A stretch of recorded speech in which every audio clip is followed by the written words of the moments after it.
This is my 2006 Dodge Sprinter. It has a 5-cylinder diesel engine, and today I'm working on draining the coolant system, and I'm planning on taking a trip out west to Canyonland. I live in Virginia, and I want to make sure that I don't have any trouble. So I have 111,000 miles on this, and I thought it's time to change the coolant. So what I did first of all was, there's a cockpit on the bottom right hand side on the inside of the radiator underneath. Very hard to show you a picture of, but in fact you can't even see it. You got to reach up over a frame member and you can feel it, and it turns fairly easily. I had to break it loose with a pair of pliers before it started to turn. And that drained out probably 70% of the old coolant.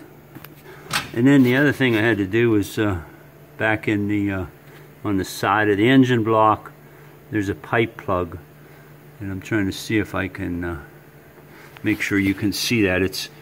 There it is. It's back behind the fuel filter, and it's kind of a nasty little pipe plug because it has such a short hex. There's a washer on it. You don't want to lose that washer. So when I first put a socket on, 17 millimeter, it felt like it wanted to strip and slip. So I took my socket and I machined the end of my socket off flush. Fortunately, I have a lathe to do that because I have a machine shop. But if you don't have a lathe, you can grind that off, so you lose some of that chamfer on the inside of the socket.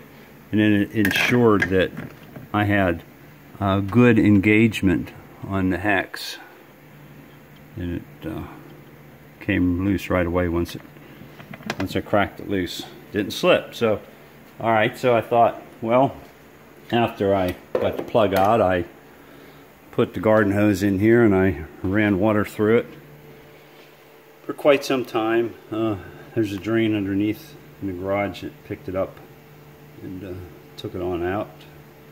But put the pipe plug in, filled it up, drained it, and then I just figured, well, it's clean enough, so I decided, well, while I'm doing this, I better check out the radiator and make sure that get the bugs out of it. Especially if you ever travel out through the Midwest, through the Corn Belt. You can fill your radiator up with a lot of bugs real quick. But anyhow, I thought, okay, I'm going to blow it out, wash it out, one way or the other. So I started to try to get things out of my way. I took the grill out first, which was easy, just a couple Torx bit screws and 2 little pop keepers there. And then and that led me to the next thing I wanted to get out of the way was this fan. So I got the screws out of it, and well, it wouldn't come out because this was in the way, and then just kept snowballing as usual. I got the bigger Torx bit out, took out these screws, and then there were screws in behind here, so I couldn't get to them, so I had to loosen my headlights. But after I got those 4 screws out, you see here, I had 2 clips I had to take off. They held the radiator, and then the heat shroud had to come off because it was set up on top of here, and I managed to get this off. So once I got that not off but loose, I was able to take this and pull it up out of there. And as you can see, let me see if I can set this up where it won't fall. As you can see, there's dirt in behind there, and I'm going to try to wash it out.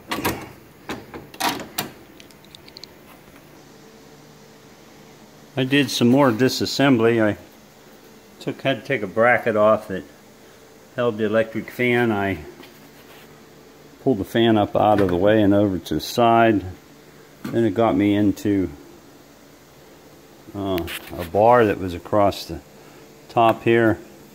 Some screws was pretty easy to take out, and then there was a clip on each side that I had to spread to pop that up out. And moving on here, I'm getting closer to a point where I can figure out a way to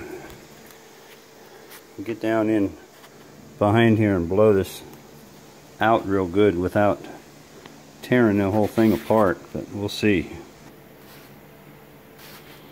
I wasn't having any problems with overheating. I just decided that it's probably time to look into this and make sure that my cooling system is working okay.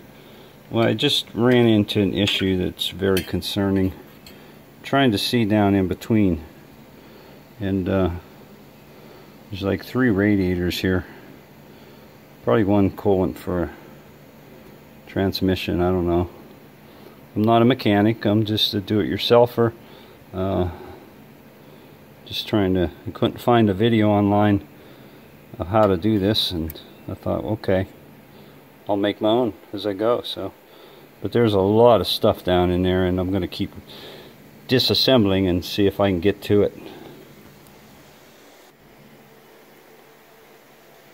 I'm going to show you why I got excited here before and decided to keep disassembling.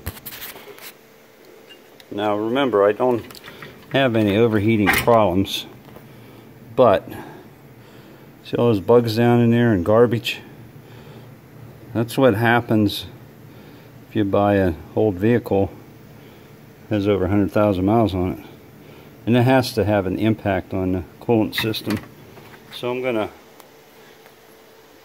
you know, it's more than just blowing out this front radiator. I'm gonna keep disassembling and see if I can get that cleaned out really good. I put a couple of wedges down between the radiators, trying to get a little spread apart so I can get in there. And my wife come out with some ideas that she's going to attach to a vacuum cleaner. I'm going to use a combination of vacuum, blowing it out with an air compressor, and just keep working at it to see if I can get it cleaned and maybe finish it up with washing it out with water. So anyhow, I'm going to tear into this here. I'm going to turn the vac on and see it.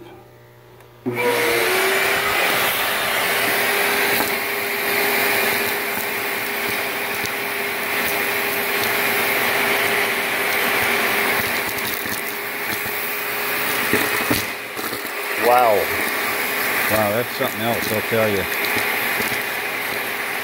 I'm so glad I'm doing this. I'm planning on going across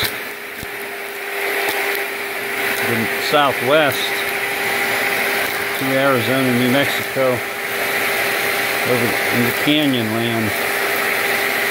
And I'm going to go in September. It's still going to be pretty hot, and you know. Alright, that's the big stuff. I almost was going to tear the radiator completely off until I looked at tubes coming from the transmission, air conditioning, you name it. So I decided it wasn't overheating, which is amazing. So it can only be better, and I'll get most of it out.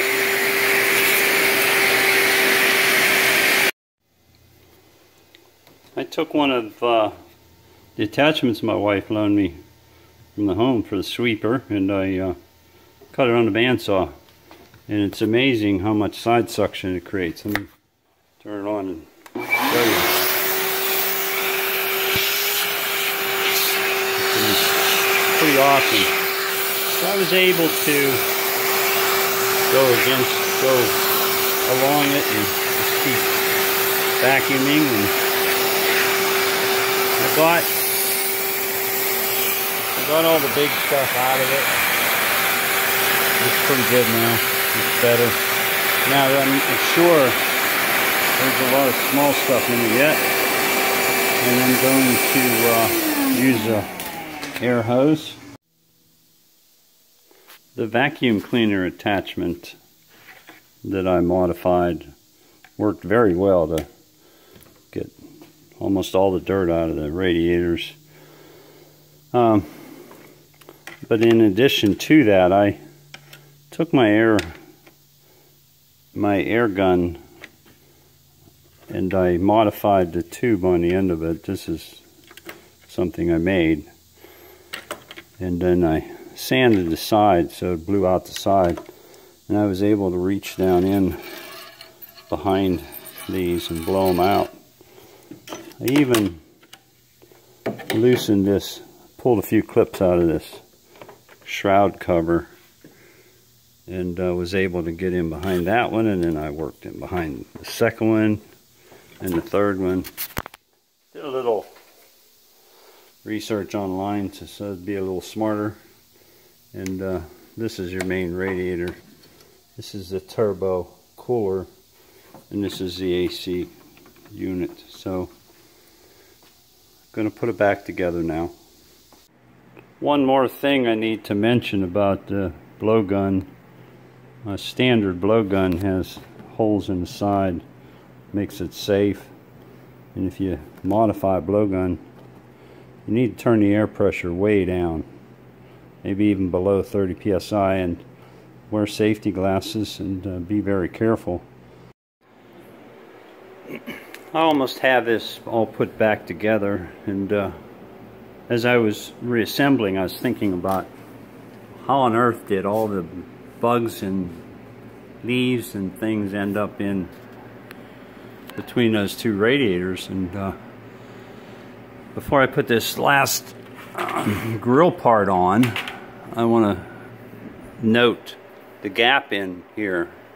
Actually, on both sides there's this gap, and if this fan's drawn in everything, pulling air in hard, it's going to pull debris in, and as the fans are spinning, it's going to create maybe a idle spot at the center, and all kind of pulled into the center of the radiators between the two. So anyhow, I think that's why this had so much dirt in it.